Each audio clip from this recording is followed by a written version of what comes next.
Facebook is once again facing accusations of discrimination as investigations show that the company is allowing job posters to exclude women from seeing their job openings. Now, what's so crazy about this story, this isn't the first time for Facebook. No. They've also done the same thing with racial issues, where they're not showing particular races for job applications, age issues, where they're not showing particular ages. This is not a new thing. The heart of it is whether or not they could be considered an employment agency. Isn't that kind of how you look at it? It is, and that's the kind of legal question they're facing right now. And first and foremost, they 100% should be. Yeah. But I think, not to necessarily defend Facebook, because what they're doing here is pretty bad, but you have a bunch of computer folks. They got together, created Facebook, and then it kept evolving. And they didn't understand what it was evolving into, what they had created. And they kept saying, yeah, okay, let's let people post jobs. Let's let them post ads. And it's under that banner that these jobs get posted as advertisements.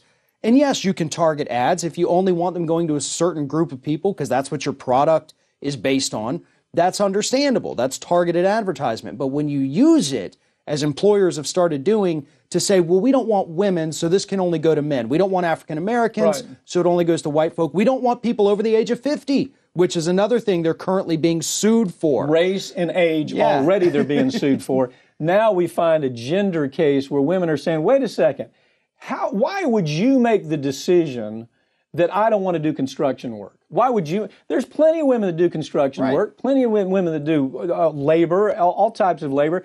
And for them to make this decision, and I'll tell you what's no defense. Here's the no defense. No defense is because the people who hired us told us to do this. That's no defense. The second part of this case, if Facebook were coming to town and they were setting up as just a regular employment agency, there's a lot of hoops they have to jump through.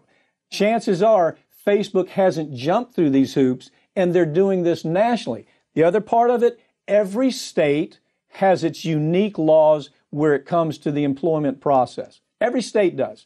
And so to say that Facebook has dealt with all that with just this massive organization that is truthfully a Facebook employment agency is slim to none. Well, and it's because, again, they let it go wild. They just let it evolve so much. They didn't look into what are the laws if we do become a Facebook employment agencies. And keep in mind, they change from state to state to state.